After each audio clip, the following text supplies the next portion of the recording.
All right, I'm gonna call the City Council, Lake Elmo City Council Workshop to order here on March 11th, 6:30. Got a few things on just a couple things on our agenda this evening. Our first one being the Utility Finance Management Plan Update. Finance Director Clarissa Handler.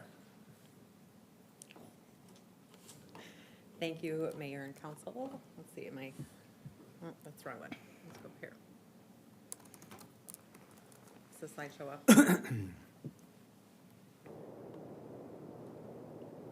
There we go. Okay, so we are here to discuss the 2025 utility rates. Some of you may recall that we've done this a number of times in the past, so our objectives this evening are to review our updated long-term financial plan, determine what the utility rates for 2025 should be. Those would be set at next week's meeting in time for the Q1 bills to go out. And then just kind of a brief overview of where we came from. We had Northland Securities or Northland Financial assist with this plan. They were kind of the original builders of the model. Since Nina Kramer came on as finance coordinator last year, we've been able to bring this model in-house with the assistance of Councilmember Dragic, who has done a number of these reviewing and such for us as well. So it's been a team effort. So the model takes into account 3-year historical typically, and then it looks out 10 years into the future. Our goals overall are essentially just to achieve long-term sustainability in all of the utility funds. So we're talking about water, sewer, and stormwater. So that includes, we're looking at for revenue sufficiency to maintain appropriate cash balances, decrease debt over time, and then make sure that we're recovering all of our expenses, including depreciation. We are forecasting financials based on a lot of assumptions and predictions. So anytime we do that, we're gonna have issues. Things are gonna change over time. So there's things that we can control, things that we can't, and change is inevitable. Some of our assumptions that we use are development connections. So that is the new water connections. In the past, you guys would know better how many years we've had a lot of those new connections from the MPCA grants with those water extensions. They also come from new development. And then also I should mention the MPCA funded new connections are ending after last year. And then of course fees, we are projecting long-term, we adopt them annually typically. While we can take a guess based on usage and number of connections and customers, our water sales are highly weather dependent. We saw this in the last year. Our modeling from last year did not take into account the heavy rains we experienced last summer, so our sales were much lower than we had expected.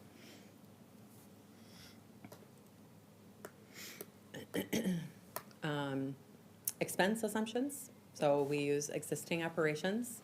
We increase, use an inflationary increase of 3% per year. We use the city's CIP projects, which we revisit annually. Those are projected for a 10-year period. I will note we are still building out our long-term maintenance CIP, so while we've done a lot in the last year, moving from a 5-year to a 10-year, we will be continuing to add projects to that. And then one of the largest impacts right now are the planned water treatment plants. So these are, the capital will be funded through the MPCA grants, but the operations are still kind of up in the air. There's talk that they might be provided in full or in part, but we won't know that for quite some time. So right now, we are assuming that they will not be covered at all. So this is what our cash would look like if we kept our status quo with just a kind of a basic 3% inflationary increase over the next 10 years. So you can see in the water fund, it's kind of crashing and goes negative around 2033 or so. Same with sewer. It's in a pretty good standing right now, but continues to decrease over time. So the suggested rate change, again, based on, I don't know did I really fully touch on the fact that the water treatment plant actually will, essentially, plants, I should say, there's more than one, will essentially double our operations expenses in the next 3 to 4 years, depending on when those come online. So if we're doubling our operations expenses, obviously we need to make that up somewhere. So What's the doubling based off of? we used, you might need to help me with my assumptions, but we used essentially like the numbers that Jack had for O&M. Okay. The first year for the first plant, I think is 6 months. I think both of like they came online, is it next year? So we used 6 months of that year for that cost and then continued at 100% moving forward. And then the year that the larger plant comes online, 6 months of that year, and then 100% moving forward. So you're talking about the temporary as well? Both, the temporary and then the larger one. Okay, Yep. got it. Thank Yep. you. And as I understand it, the increased operating costs came to us from the engineers. Correct. So that, Yep. it's something they Those said, are these are what you estimates. should expect for operating cost increase. And it does not include the possible third one. It does not. And remember, engineers are usually always right. Maybe. So, taking that into account, we are recommending 20% every year for the next 5 years. And that would essentially double the rate over a 5-year period slightly. It would vary slightly, but the rates, we typically adopt every year. We can adopt them preemptively, multiple years in advance, if you'd like. You can always revisit. That's just an option I just wanted to throw out there. The other part that's really kind of dependent on all of this is development, of course. So we use development projections. Community Development Director Stopa and City Planner Jensen and I and Nina, we all sat down and we're looking at all of the potential developments within the city over the next 20 years. There's a giant spreadsheet. We project out when they're gonna, pay their whack and sack. We project out how many properties there's gonna be, when they're gonna pay for their water connections and sewer connection charges. Park dedication obviously is a separate model, but so there's this kind of giant spreadsheet. Now, so if one of those developments doesn't go or goes early, then that kind of throws everything off from the sort of that whack and sack kind of projections.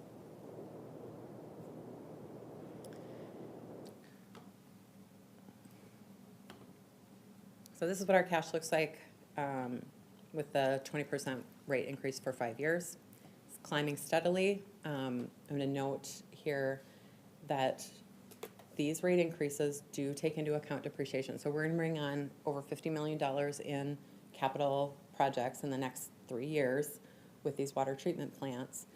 And depreciation, if we're charging that for that, if we're covering that expense, we're able to set that money aside for those future capital needs for those projects. Otherwise, we get another 50 years down the road, we haven't charged enough, and now we're trying to rebuild these things at whatever inflation is over the next 50 years with no cash on hand. So it looks like there's a lot of cash, but when we add $50 million in capital projects, we're going to need that cash in the future. Chris, the other thing to point out is some of this cash is restricted, so it's not all available to spend for operations.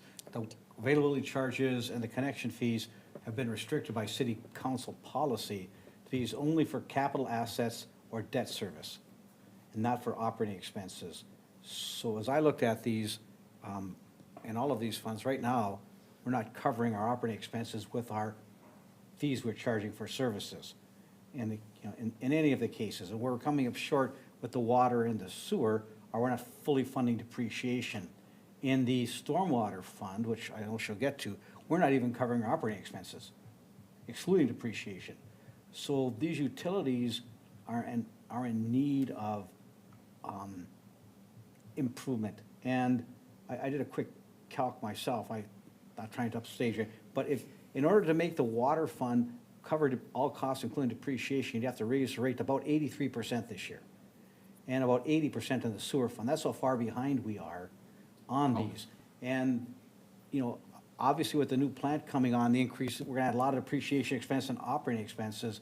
Should the 3M fund or the other fund, I forget what it's called, Consent decree. consent decree provide coverage, we can probably back some of this down, but we're not gonna be able to back it down a lot because we're very far behind in all these funds. And by taking the approach Clarissa has taken, 20% each year for 5 years, we minimize the impact on people rather than doing it 80% the first year and making it whole.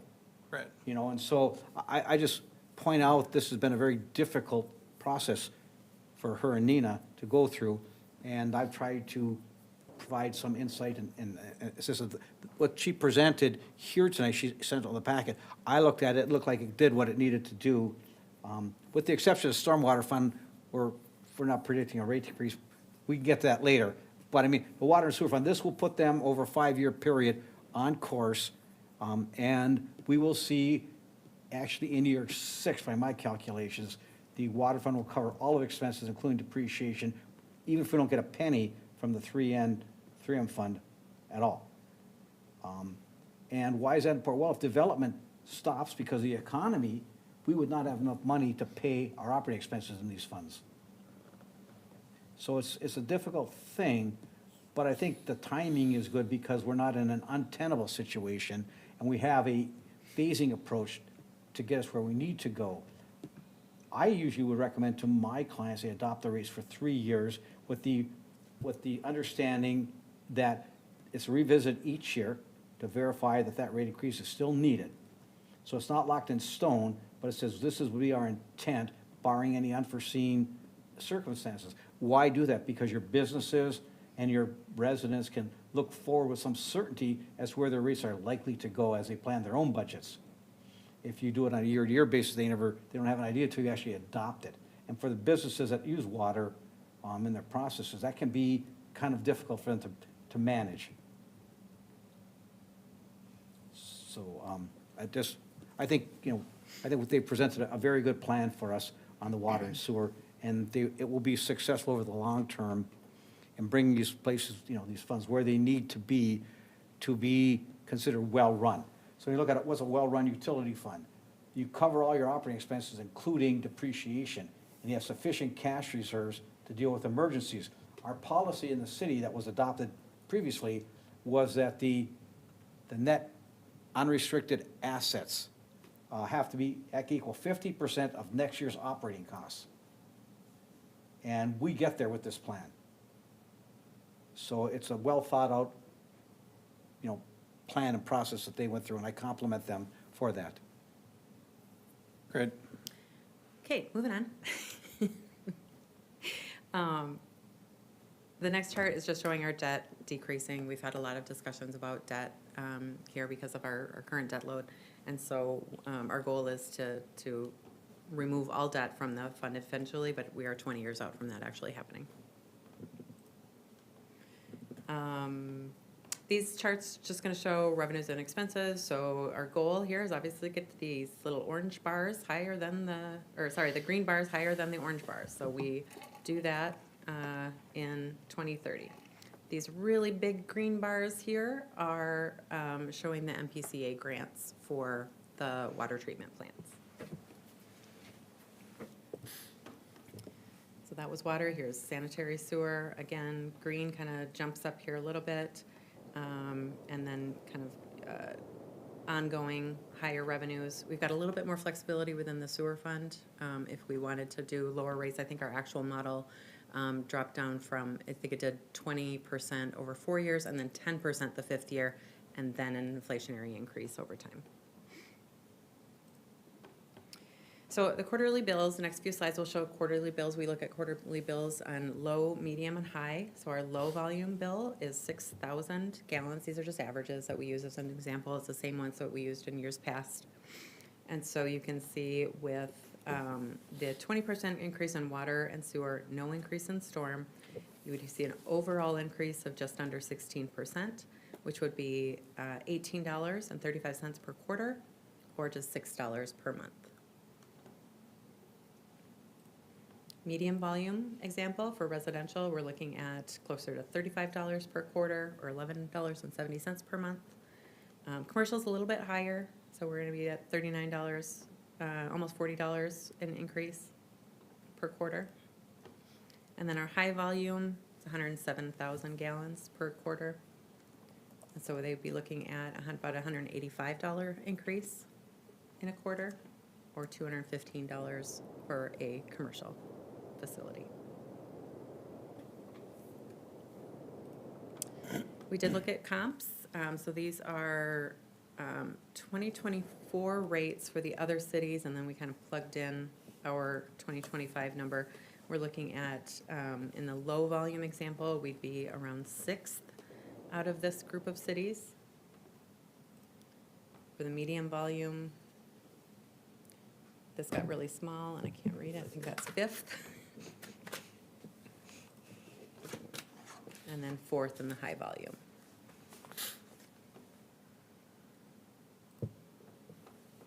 So some of the other issues that I mentioned in my memo were no change to the stormwater. Nick's looking at it differently. I don't think I paid probably nearly enough attention to the stormwater. I was so worried about water and sewer. So, but we did add a new multifamily rate to stormwater just to kind of clarify that process. Those are very different facilities, and if I remember correctly, they're currently being billed as the same as commercial, but it gets a little confusing when we're trying to enter these things into our system, so it's easier to just create a new rate. Water and sewer development and connection charges have not been changed since 2013, so they're $3,000 for an excess charge or availability charge, and $1,000 for a connection charge, and it's the same for water and sewer. And so there's an opportunity to probably reassess that. These fees vary widely from other cities. So it would be kind of a special study that we would want to do to do comparisons and such. When you say widely, what are those ranges? Almost, it's more the methodology Okay. changes. So we can send you spreadsheets, but Woodbury's got like different areas of town. It's almost like they set the access charge depending on how much it costs to get the water from wherever over to that development area. I don't fully understand it. But Sure. And for us, it's a flat it's rate, a no matter flat where. rate. Got it.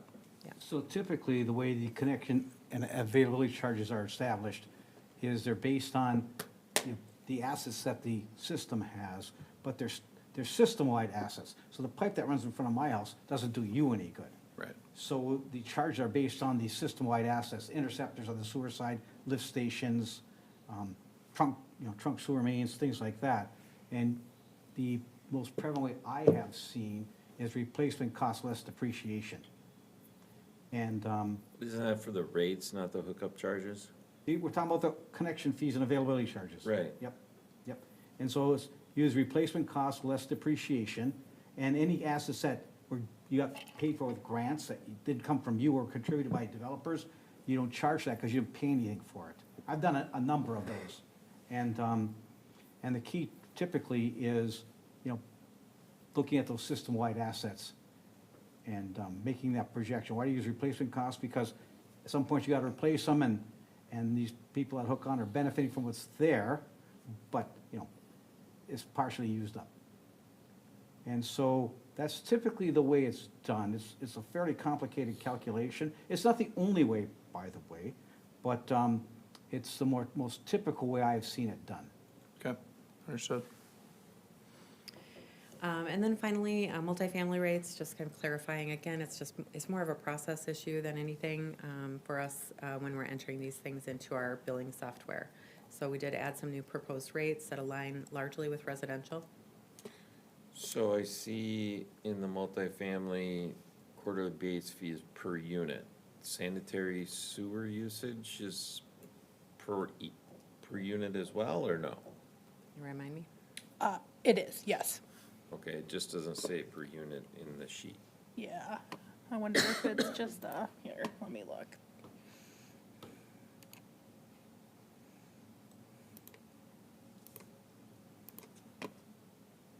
On the proposed rate table 2025. Yeah, so, let's see. Oh, the 599 is probably per, That's usage. So the Yeah. quarterly base fee is per unit for multifamily, for sewer as well. Yes. okay.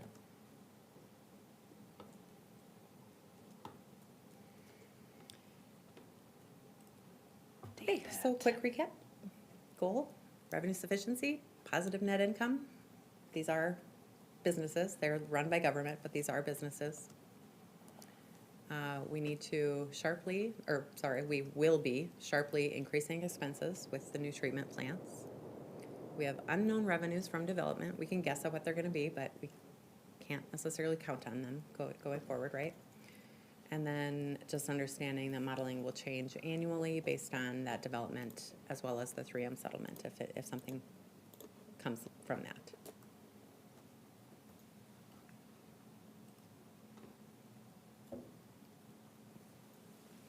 So, couple questions. Because, I mean, we've been here for 5 years and seen utility studies, and I'm just curious, what do you think was, maybe not necessarily not done, but maybe what was something that was missing in some of the discussions? Because in the past, it hasn't been this bleak. We didn't have the water treatment plants. I mean, this is wholly the water treatment plant. We found, we were reviewing the model, there's definitely, things in there that maybe we caught. Again, you're always based on assumptions, so our revenues this past year in 2024 were, I suppose you know that number off the top of your head, but it was significantly lower than what we had projected it out. It rained a lot. We didn't have the irrigation usage. You will recall that we changed the irrigation rates 2 years ago. And I think at the time, we had kind of guessed that we might lose money by doing that, so that added to it as well. We also, I think I had looked back, don't quote me on this, but the cash was still decreasing in those prior models. If you look back, it was still decreasing. There was just enough cash to get us by based on what these assumptions that we had made. So but in it's- the hypothetical of, there's no PFAS, there's no treatments, as compared to a 20% over 5 years, what would you see it potentially being? It would still be an increase. Are we talking more in the 5% range, or what? I wouldn't be able to answer that. I don't run that number. It'd take a whole nother calculation, but I also think one of the things, I don't recall paying such attention to the depreciation value, which is something that really needs to be done. It might have been factored in, but I don't know if it was factored into that degree, because, and I think a lot of people that gets, I don't think it's, what was the word you used? Not scary, but alarming. Alarming also. I don't think it's that when you take into the appreciation, because when I look at cities that are going through this process and they have not accounted for the depreciation of their system, they're running into huge cash flow issues to rebuild their sanitary or their water systems, because they have not accounted for that depreciation over the last 20 years. And so they're trying to figure out how to put Band-Aids on it to get back up. And this actually puts the city in the place to not be dependent on bonding Oh, yeah. and taking care of it. So I guess that's, if people are asking, that's probably the one, I think, major selling point is, look, yes, we're playing it, we gotta play a little catch-up here. I mean, fully agree, and I guess my question would be more so, is this something that we never asked, or we never looked into with Northland when they were doing the work? It just wasn't an item with that? I think it's the downfall of a 10-year model, and we're new.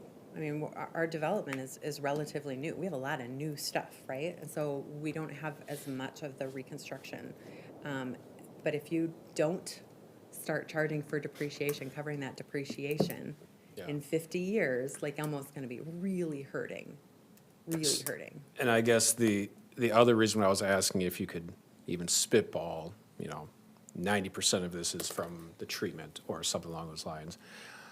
The reason I'm thinking about that, given the letter that we saw today anyways, and that the trustees estimated 2027 for a date in which the settlement is gone, and that we don't know what will happen with the consent agreement, given that it does not list the county landfill, I think a very good question that maybe work group members and city staff might want to ask is, can we apply and front load O&M costs before they incur when we know they're going to incur?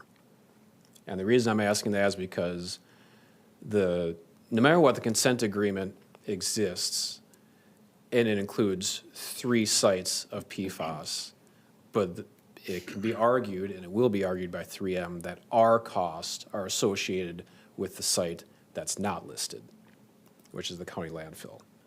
So I would be curious what the trustees would say, especially if they adjusted and moved 20 million over to priority 1.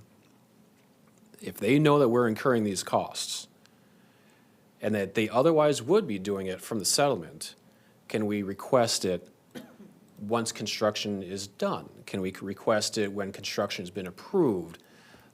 Some sort of an agreement, because we are in a different boat than Woodbury and Cottage Grove and even West Lakeland Township.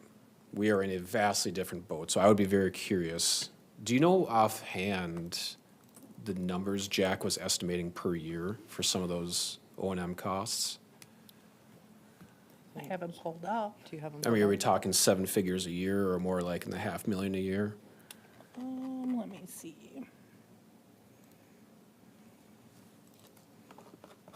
Because this would also directly influence how I would discuss the last item at the end of the meeting for it possibly moving priority 2 to priority 1 funds.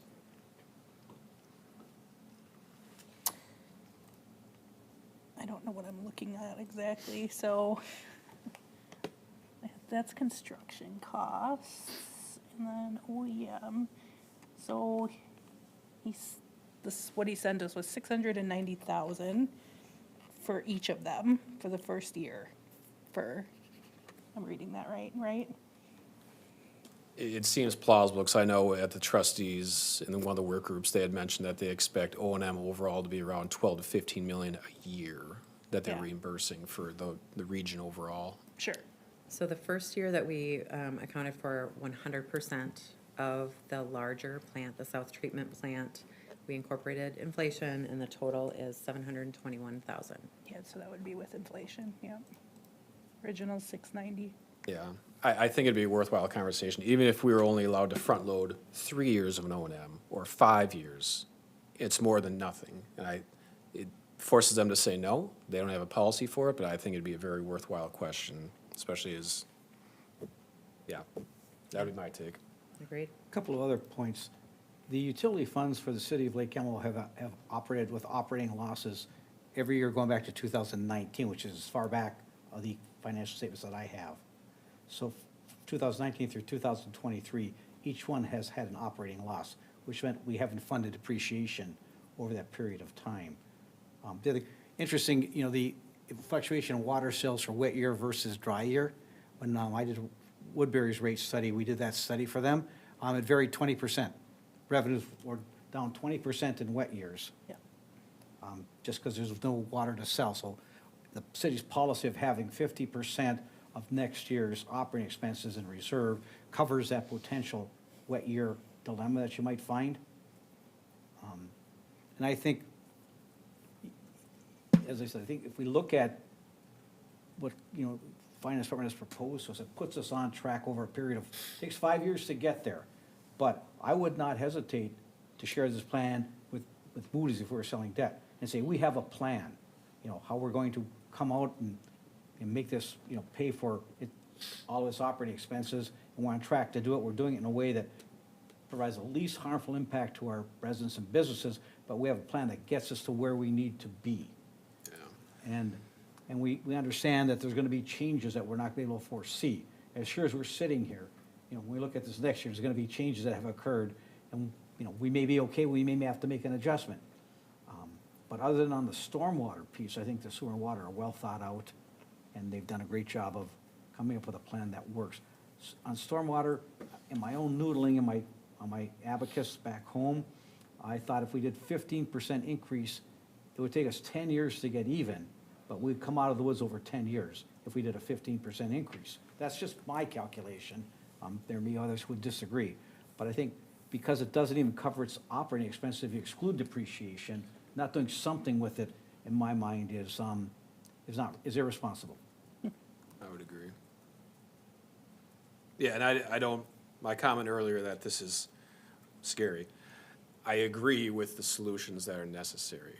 I just, it's very disheartening to know that these past couple of years that's what's led us to this situation. But I appreciate the work that all of you did, including yourself, Nick. Hated this one. So in regards to stormwater then, is additional review then necessary to discuss that aspect? It's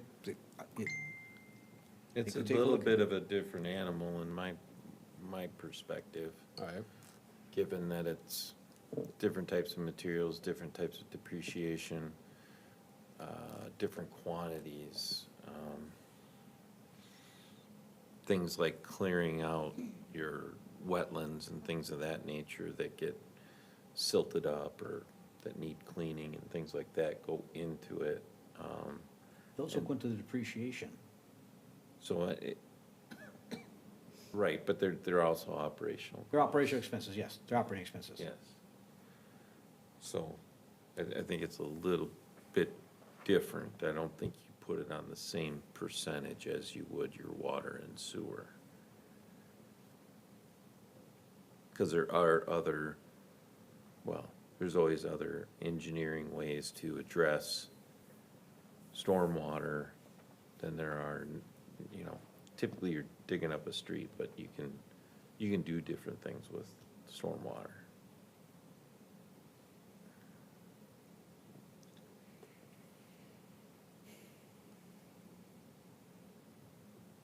Yeah, I guess I don't know any other way around it.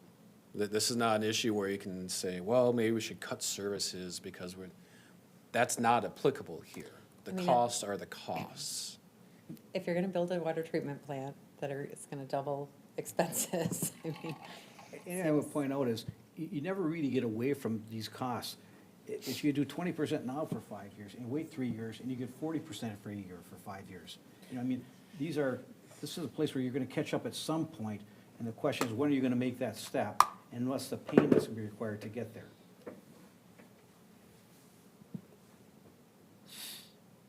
I probably should have added a slide. In that memo, I was kind of looking for different perspectives, kind of ways to illustrate the importance of charging for depreciation.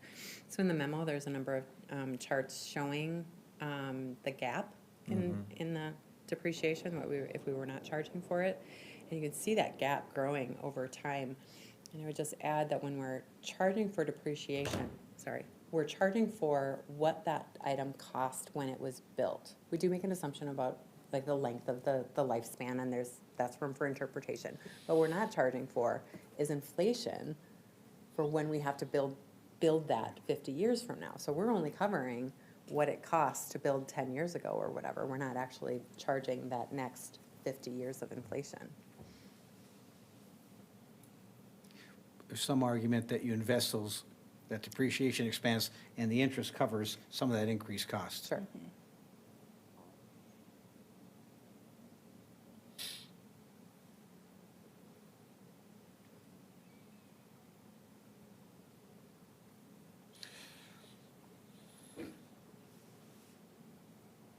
With regard to the connection fees and availability charges, I think we should consider, retaining an engineering consultant to run those calculations out.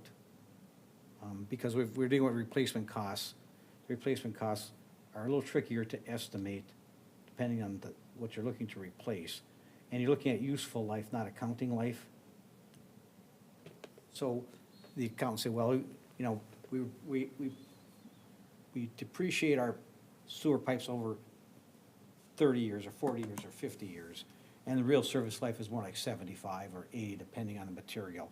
And, you know, and so when you're looking at the replacement cost less depreciation, you're looking at what's the replacement cost at the time we reasonably expect to replace it. And it's asset by asset.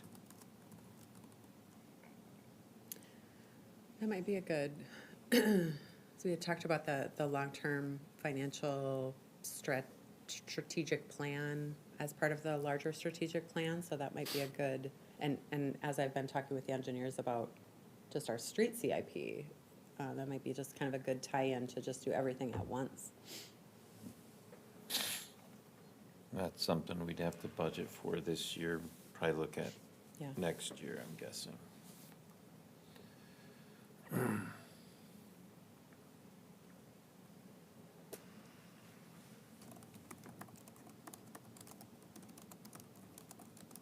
Yeah, I guess the only thing before it goes to a council meeting, I would like to know more of the specifics as to the proportion that is based upon the treatments versus if that didn't exist to begin with, especially when we're trying to have the conversations with the trustees to say, look, this is how it matters to our residents. So you would use that information for a basis for the ask Yes. to the fund? Yep. That's the reason for the information, okay? Yep. And I think they, you know, from the engineer, they have what the increased operating expenses are being as a result of the PFAS treatment. And, you know, in the first year, and then, of course, you predict some, you know, increase each year, depending on which line item you were looking at again. Yeah. But so the question is then, does that increase our water fee by, right now, we've got it at 17%, say, for low volume. If we didn't have that water treatment, would it be 5 or 6? So what is the percentage difference of that increase due to the water treatment? I'm gonna guess, just from what I've looked at, is probably like in the 12% range, just because we're so far behind funding depreciation. That'd be my wild guess. Why would you even throw out a guess? Why not? Because then the information's tainted. Well, we can go back and you can go back. I mean, that's calculate it, what yeah. we should do, is I go just back. said- I I'm just gonna said- disagree yes. with you. Yes, we should go back and look at it and come up what it really is. But Yeah. based on what I saw, I'm guessing somewhere in that range, You're giving it a swag? a swag. Okay. Let me take out my calculator, give me 5 minutes. No, I think that's a good number to have, because, you know, I actually talked to Clark and asked him if there was any chance to get the increased operating costs, and he said it's an unknown at this point. But I think we could make a strong case, if not directly with those funds, with our legislators, that why should, you know, the residents of Lake Elmo or anywhere else be stuck paying 15% more in operating expenses to remove a chemical that someone dumped in the water? I think it would also speed up conversations about the source of water long-term. Yes, thank you for that, for work on this, because I know it's a lot. Could I clarify, Councilmember Holtz, when you say before we adopt it, we want to see those numbers? So you're Before saying when it comes to council for a next meeting. week. Oh, It That was comes the to goal. council next Tuesday. That was the goal, so that we could incorporate these into the Q1 billing. all right. Well, we have time before the next work group 1 meeting, so maybe that would be a goal. The next time anyone from staff is talking with Kirk and Jess. Okay. So are you okay with us bringing the rate change to the meeting next week then, and then just doing that portion before we meet with MPCA, or? I am. I think we gotta do the rates, and put that, you know, we have to do the rates to make it financially work. If we can adjust the rate down, rate increase in future years, when we actually incur the expenses, if we get some money from the fund. But I think if we need to at least do the rate based on the best information now. That's what I think. for And whatever it's worth. remember, the next priority 1 meeting isn't until May. Yeah, so we have time in that regard for that conversation.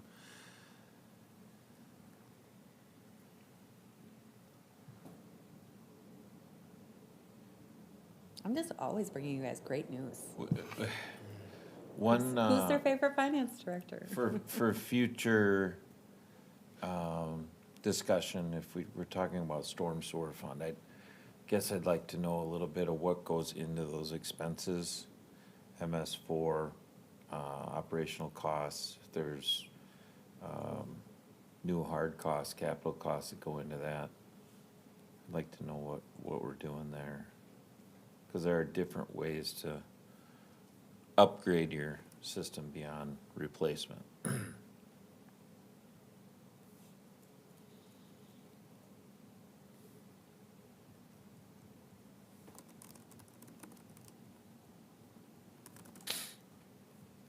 Thank you for this. Do you have any questions, Nick? No more questions for me, no. All right. So just direction for next week is to bring what I've presented Yeah, this evening? Okay, yeah. okay. Thank you very much. Thank you.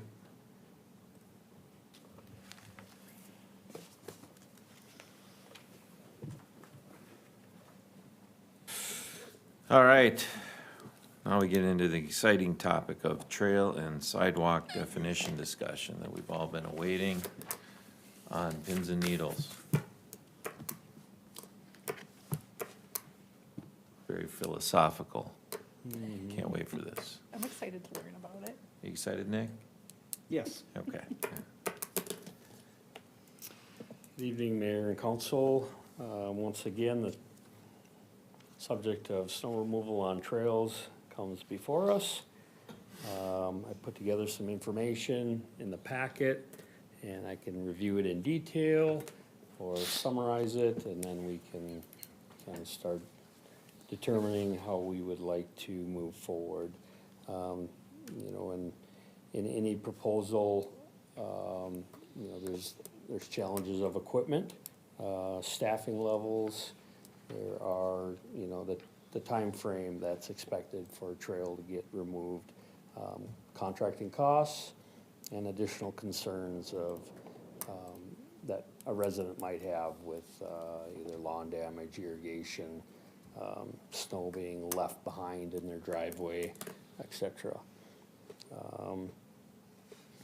I did have a new map added today in your packet. I hope it got to you, that just has asphalt trails in the city, and it's updated up to this year.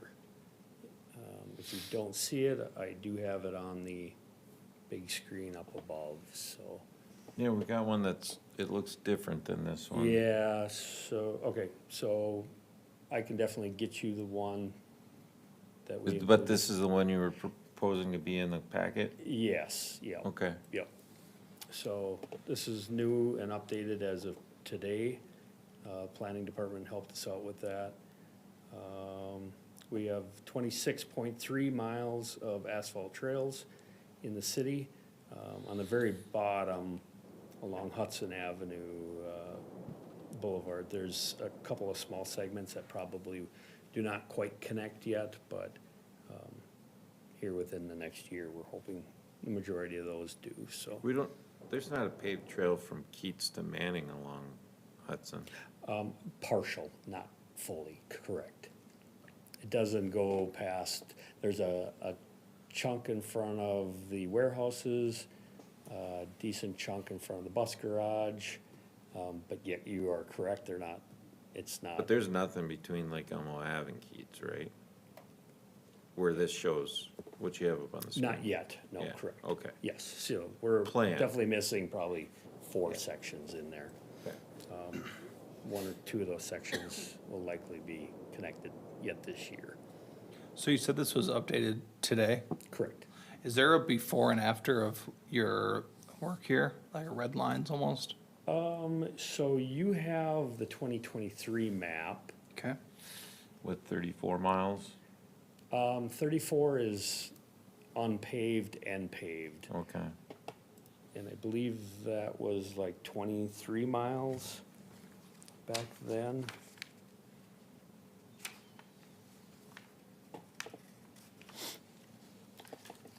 Green is unpaved.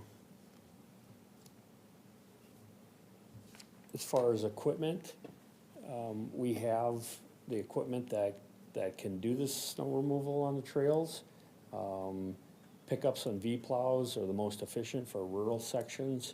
You know, we can quickly go through and clear those, and then travel to the next development, and plow those. Well, I think but the main purpose of this is to get the correct definition in here, Yes. correct? Yes. Okay. As opposed to talking about paving or plowing or not plowing. Okay. So the description that has been used in the past,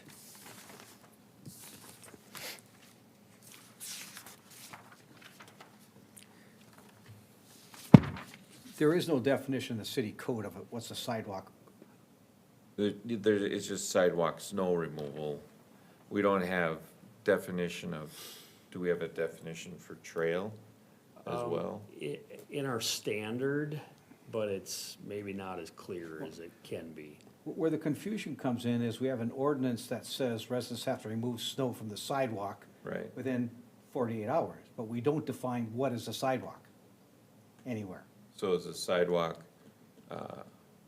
concrete, anything less than 6 feet or less in width? Our standards say when you build in a new development, you have to have a concrete sidewalk 6 feet in width, 4 inches thick or whatever, on at least one side of the street if it's a collector, and on Okay. both sides it's, but we don't follow that unfortunately. You know, we haven't. We don't follow that with our developers? No. If you look at the map I sent you of the Royal Development, Yes. okay, so the stuff that's in green are sidewalks on one side of the street. Did you get that map as well? I do, Right. yes.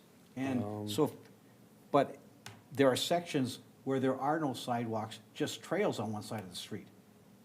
And so these sidewalks that are cleared by residents or their associations come to an end where the trails are, and you can't proceed as a pedestrian because it's not cleared.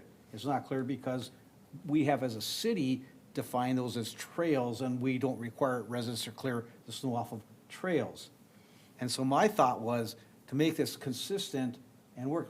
I mean, since we didn't require the sidewalks on both sides through the development, for whatever reason, that's, you know, something that's happened, and I don't know why, but to say, have a definition like a sidewalk is a hard surface, it could be bituminous, could be concrete, could be brick pavers on, you know, on one side of the street. And I would say I'm not sure Sarah would have to work with this, but to define, say, if it's only on one side, it's a sidewalk. If you have concrete on one side and something else on the other, the concrete is a sidewalk.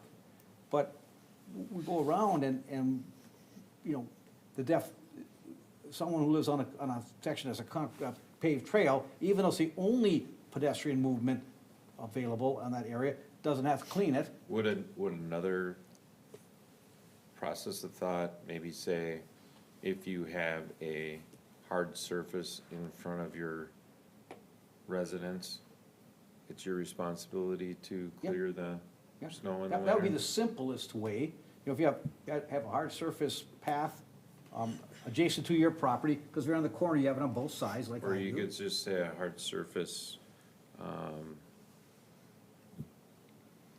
Now, remember that we do have many corner lots that, especially in the Boulder Ponds area and some of those, that'll have a sidewalk in front, and on the side it'll have a quite large trail.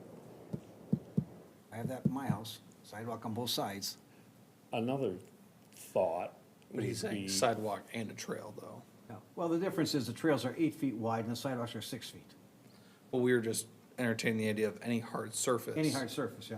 And that's where it gets, so you're saying that you'd want to clean and take care of an 8-foot wide trail that's connected to your property?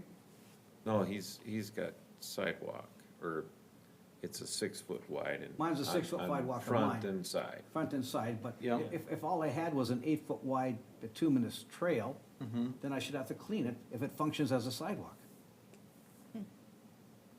or functions as a pathway. Yeah. As a As it's- pedestrian pathway. As the streets-only pathway, maybe? I mean, the response I gave to a constituent a couple months ago, who was asking about this bituminous and concrete, I'm like, well, first of all, no, we don't have it defined, but I'm like, how I have come to understand is generally, we've done the bituminous as a trail to get somewhere out of your development. It's your recreational thing, your sidewalk is to get kids to the bus stop. But even that, I don't think is a universal No. way of mine- thinking of, well, Well, they your- didn't and do it yours in is the a- Royal. yeah, I mean, yours is absolutely an outlier. It shouldn't have happened to begin with. So like, the purposes of the hard services is for people to walk. Yes. Now, I would then also, I think the next step is it for people to walk for a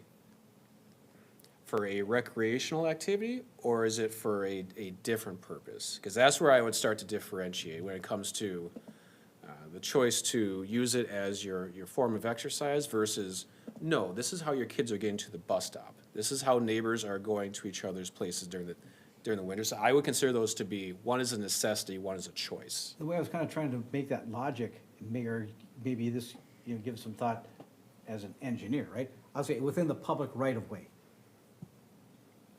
So like the trail that runs behind the houses in my development, that's a city trail. It's not a sidewalk because it runs, But it's also in the public right of way then, no, it's right? it's not Or a is it, right-of-way. or they're an outlot? It's on a city-owned property. Yeah, It's not a right-of-way, though. okay. It's not a dedicated Oh, right-of-way. gotcha, yeah. So within a dedicated right-of-way. Within the 60-foot width of the right of way. Yep, For a well, some road. areas might be different, but within that public right-of-way. Do we And feel confident that is a similar standard that's been for all of our streets throughout the 100-year development of? well, there could be trails that are not within the right-of-way, but I'm trying to avoid that we're going to have people clearing the trails, like the ones that run behind the houses. Yep. That would, our association plows it anyway. Right. You know, And we that- plow it anyway that's- because we want our that's- residents to be able to walk on it, even though it's a city trail. And that's kind of been the city's stance, right, is if homeowners associations want to clear the trails that are put around their developments at the time of the construction, they can certainly hire that out, right? Correct. So I think what we want to avoid, at least until we have enough businesses that participate as a tax foundation to help out our residents with some of these amenities, and given the stress that we have when we do have a heavy storm on the number of employees that we currently have, and maybe that's gonna change given the study that we're doing, is adding that to our plate currently.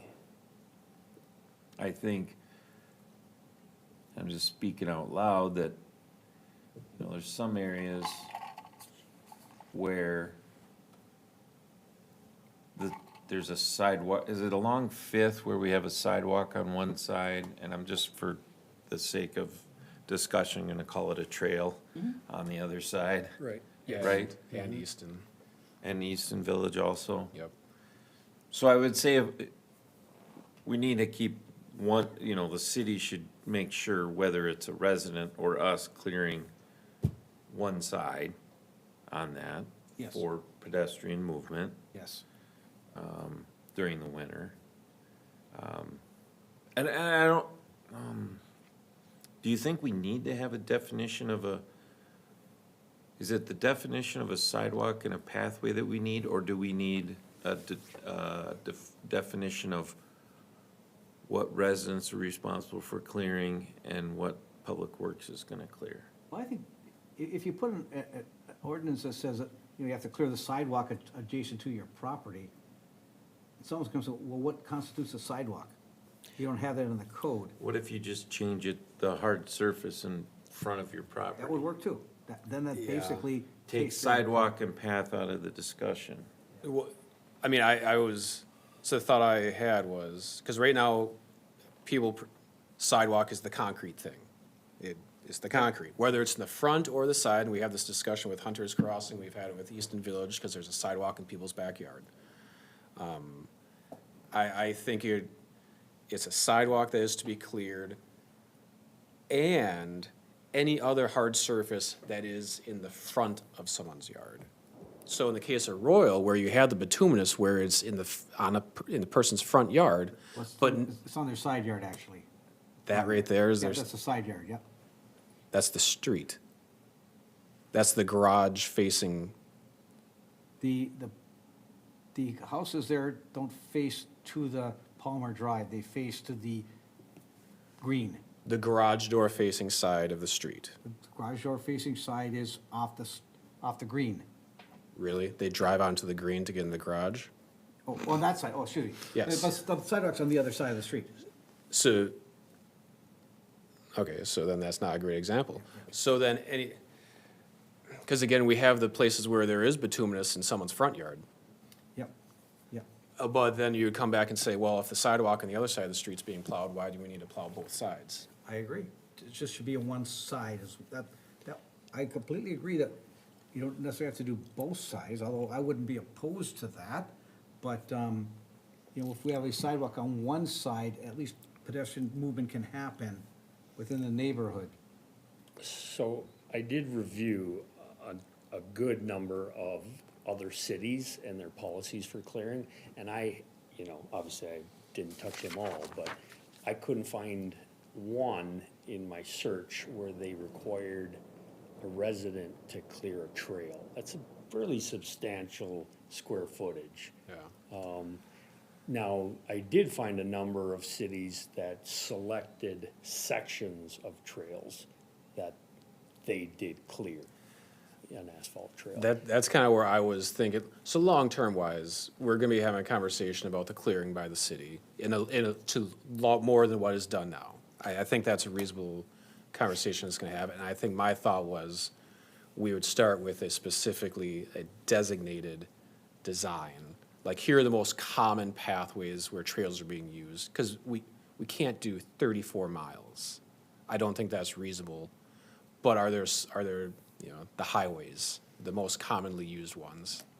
One spot I could start is, I did some high-level quick look to see if there's sidewalk and trail or street without a sidewalk, and I didn't see any that grabbed my eye, but I can spend a little more time on that. So is that a trail? The other thing is, there's 4 houses that would be abutting this trail in Royal Gulf. 2 of them already have sidewalks. If our main concern tonight is just to make sure we have a walkable surface in this area, Public Works can easily tackle this, but we don't wanna set ourselves up for another. So I definitely would wanna spend a If little you more could scroll time. that map up a little bit, or down, so we get to 10th Street? So Going, it goes from sidewalk to trail there to 10th. Yeah, but if you keep going, okay. Right there. So where it goes from sidewalk, the green sidewalk to the red trail, again, our homeowner association clears that all the way to 10th. Because actually, we're the property owner of Rose Lake, or area around the lake. The HOA owns the area, property around the lake. So we see that as our responsibility to clear that trail, because we think of it as a sidewalk for our residents. When we go to the part up on the north end, where Lennar is, they don't see it that way. Because And you have an 8-foot bituminous section that goes in that cul-de-sac, those 2 cul-de-sacs, is that what you're saying? No, the ones going, are there sidewalks to go into the cul-de-sac? The They're, bitumen, they were labeled green. Oh, those are They're- sidewalks. Oh, the red that goes past the 2 cul-de-sacs is what you're saying. yeah, it goes past the 2 cul-de-sacs and then turns to the west and goes to Lake Elmo Avenue. Right. So that red doesn't get cleared regularly. The one along Royal Boulevard, which is the east-west section, never gets cleared. The Lennar did clear that little section from the trail that goes all the way up to Royal Boulevard one time this winter. And again, I know this, it gets complicated because of the way all things are laid out, but, you know, if you're in Minneapolis or St. Paul or other cities, you have to clear the side in front of your house, whatever it is, on both sides. They don't say well, just one side, they say both. I'm trying to make this simple and, you know, where we have a sidewalk on just one side, and part of it happens to be incorporated into a trail, that we get that clean so residents have a path to walk on, so they're not out in the street getting hit by cars. I agree. And. So what's the, you know, I'm always gonna be of the keep it simple Yes. thought process here, so how do we achieve that? I would hope council maybe wouldn't combine trail and sidewalk. No, I recommend keeping them separate, and then just identifying. no, but say like Fifth Street is just a super long example of this, right? Where we have concrete on the south side that goes all the way from Quick Trip to Quick Trip. For the most part, right? And on the north side of Fifth Street, we've got bituminous asphalt that goes from Quick Trip to Quick Trip, from Inwood to Keats. Now, I would propose that we make sure that the south side is cleared until at such time we have the resources to, well, it's not the Quick Trips up one, but to Keats. That the 6-foot section gets cleared and that the 8-foot is primarily summer use, but I would agree with that. I think that's reasonable. now, what's the best way to articulate that? Well, I think we're kind of, if we first, I think I'd say where there's, where there's, sidewalk or trail on one side of this, of the right of way only. It all has to be cleared. Where there's sidewalk and or trail or whatever we want to define on both sides, that the, only one side would need to be cleared, and in the case where it's, one side is concrete, the concrete side would be cleared, something along that line. I don't know we can solve it tonight, but I just want to, probably we got all those emails from that resident up there along. Well, and the Whatever that was. hard part is, say it involves right-of-way. That's not something we can communicate easily with residents. No. Because even the GIS map doesn't necessarily show where there is and is not right-of-way. It's not always perfect. So as much as I agree, like, that is a good threshold, I don't know if that's something that we can use for then communicating. And I think we say abutting the property, abutting the side yard or the front yard. If it butts in the back, that's up to them to clear it, in my mind. I don't get a lot of heartburn over, because I know that one area we were looking where the resident had complained, and we looked, there's a trail along, behind the properties. And. Then whose responsibility is that? Are you suggesting? I'm saying that we wouldn't require that to be cleared, We would not. not if it's behind the properties. In front or to the side of the property, abutting front or side, yes, but not abutting the rear. In- How are we defining front to back then? In Because Southwind's Hunters, we have some corner lots that Yeah. have 3 sides. and there are Hunters Crossing. Sidewalks and trails. East side of Lake Elmo Avenue. Okay? well, like my house is a detached garage up against that alley of the library. And then you got the back of the house, which butts up against a sidewalk or the trail across from Lions Park. So that gets fuzzy too. Because if it's in the back of my house, then I don't have to clean it. That seems, I don't know. Doesn't your house face the street? Depends on which way you look at it. I mean, There's the alley. because where the garage is, the alley. So I don't know which side it is technically the back of my house. I don't know. Well, I would say your front door's there, right? So if there's a I mean, we sidewalk. don't treat it as our front door, but. Well, but it- Yeah, I don't know. technically, I think that's what it's I just, called. yeah, I just, So This was before my Curious. time when this was created, but I think it's fairly isolated and I can do some thorough investigation before I Well- bring it back. And can you go back to your map really quick, Marty, the one that you updated today? Because it looks like you added because the red was what you guys were, or the city was responsible for taking care of the snow, correct? So the red is a trail, so we don't There's clear trails that we do not clear. That we These do are not just clear. asphalt Okay, trails, yeah. got it. Yep. But I think Royal is fairly isolated as not having a sidewalk when it clearly should have. Not sure how that got missed, but it did.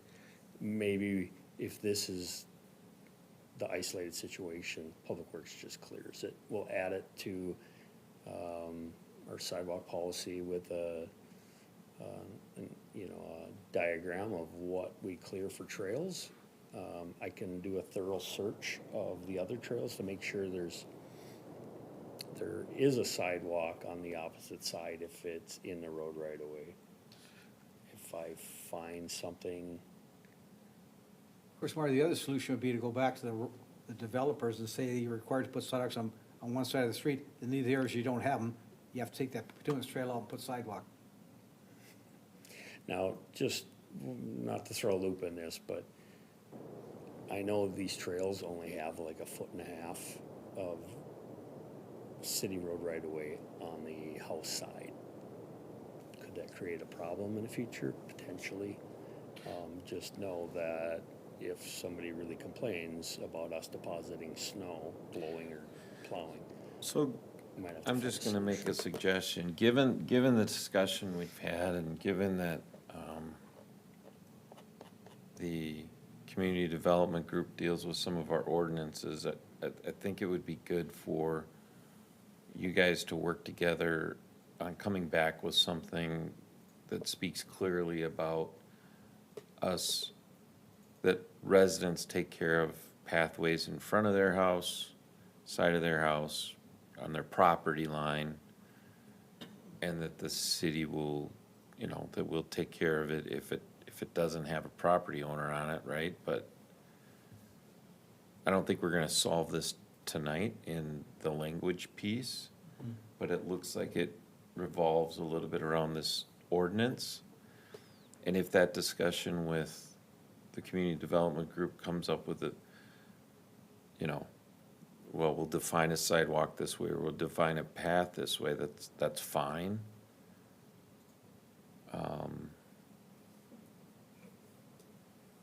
But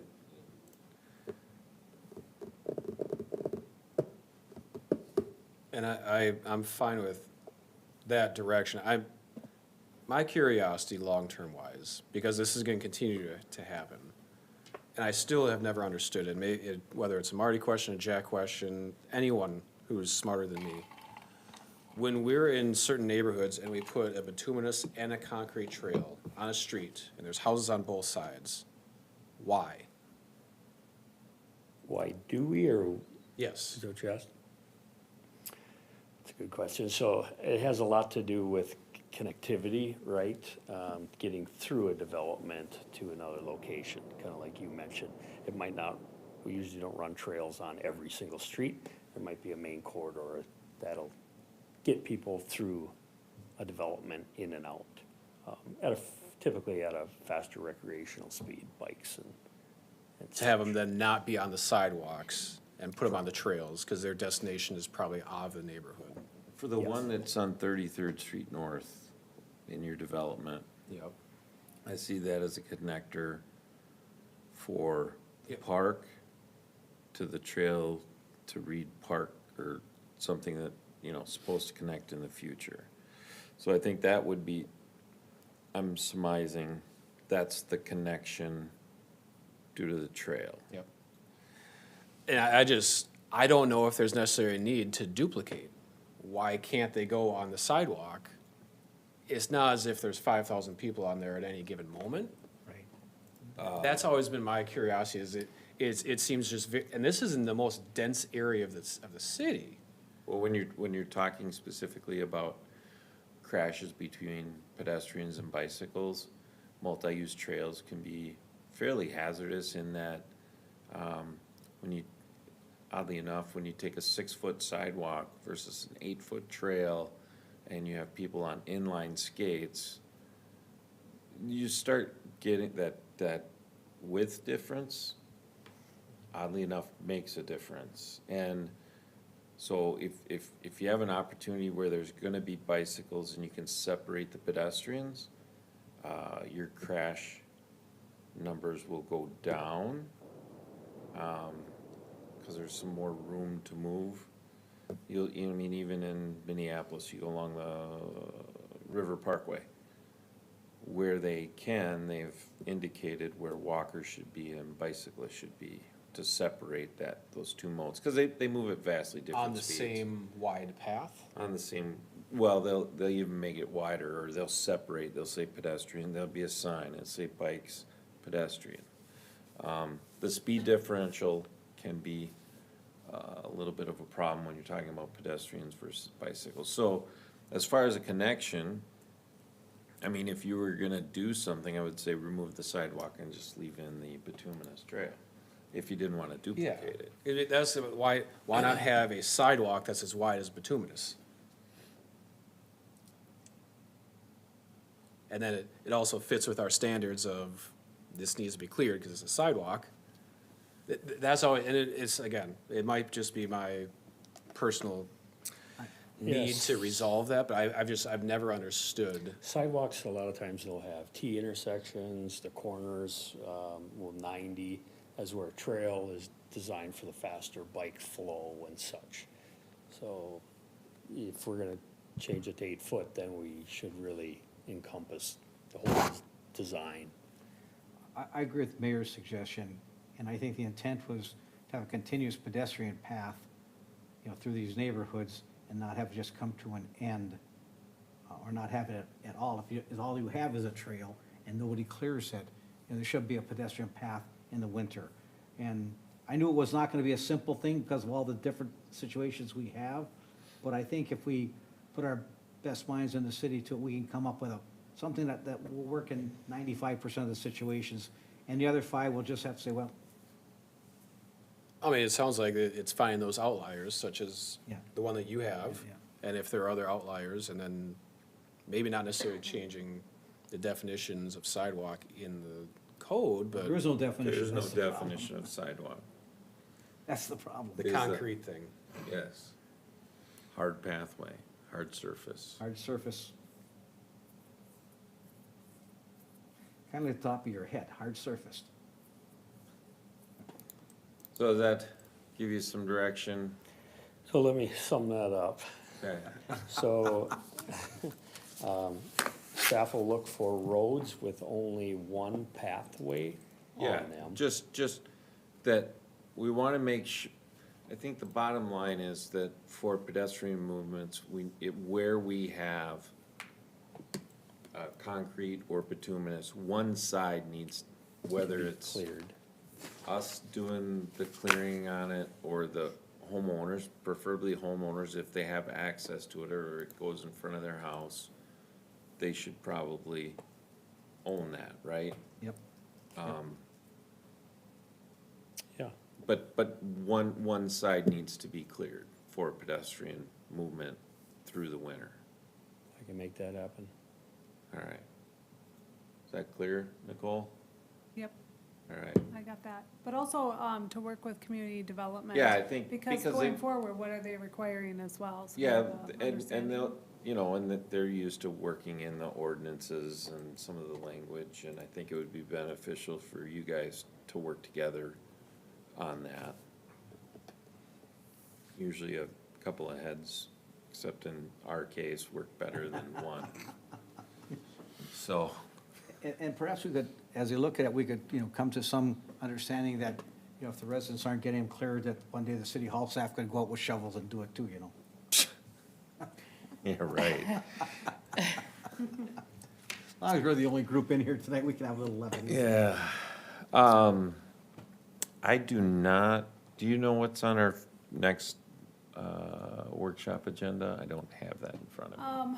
Sorry. There was just one item, but it's subject to change, so. Okay.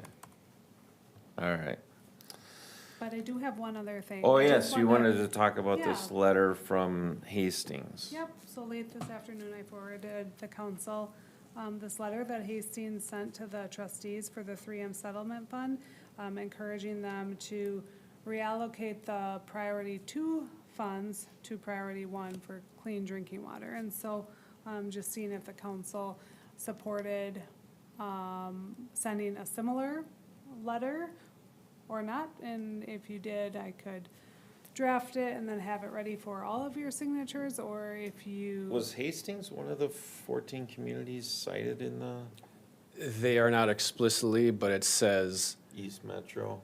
the language, it doesn't exclude them. It is, which shall include, but is not necessarily limited to. Okay. And so then they identified that one of their wells is due to Cottage Grove 3M. Right, They right. found a tracer. The Kennel Lake plant, yeah. Didn't we just have one of our commissions put an application in for that fund for a trail? Yeah. Yes, and we had somebody come before the council last meeting from the Lake Elmo Lake Association. Looking to try and find some money to help clean up the lake, I guess. Yes. I will give my 2 cents. So the way it's stated in the settlement, as the second highest priority, and after MPCA and/or DNR have reasonably achieved the goal set forth in paragraph 14A, which is clean drinking water, then the MPCA and/or DNR shall utilize the grant on projects that restore and enhance aquatic resources, wildlife, and that's the 20 million that Hastings is referring to. Yeah.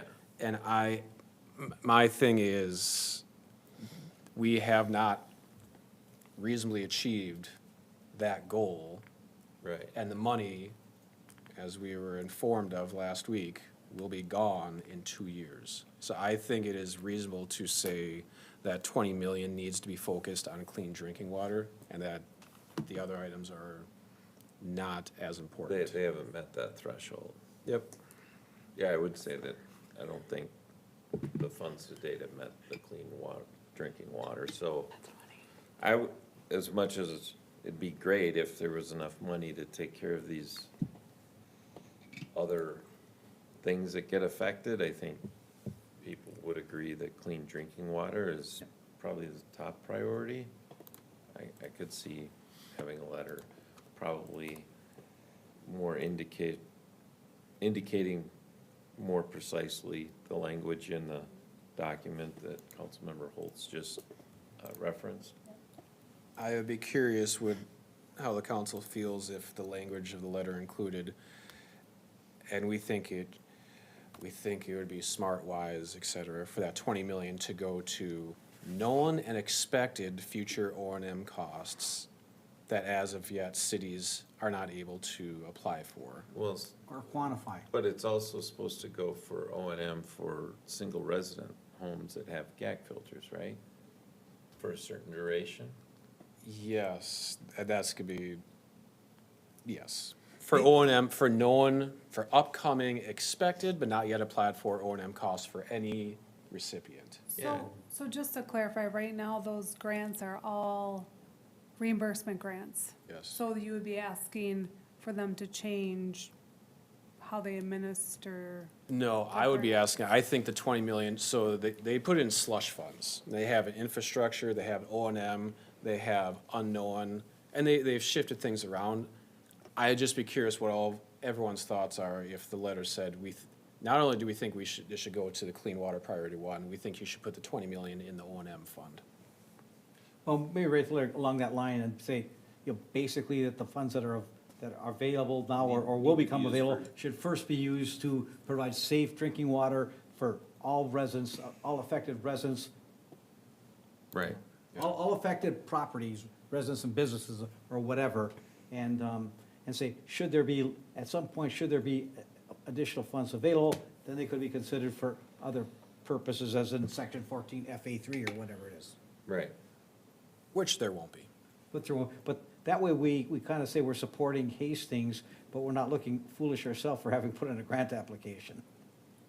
And that's my other question. Actually, Community Development Director Sopa was gonna bring forward, the next meeting, the identified trail area.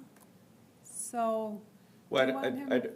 there's no indication that these letters are gonna make Yeah. them change their mind. So right now, they're accepting those grants, so I think we proceed with that, but then also send a letter saying we think it should be addressing clean drinking water. I mean, I don't think you have to exclude one when you're, Right. when you're addressing the other. Yeah, The money should first be applied to clean drinking water. Yeah, make a decision. Got it, thank you. all right.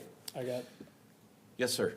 one more quick update. Old Village Gardens, so we've had meetings with the county. They had numerous concerns about the trees, so we, at first, it didn't sound like we were gonna be able to add any, but I think we've got a plan that we can add a couple. They're gonna have some limits, sizes and, clearances and sight vision, et cetera. So we have a plan there, and then the church actually owns the two north gardens.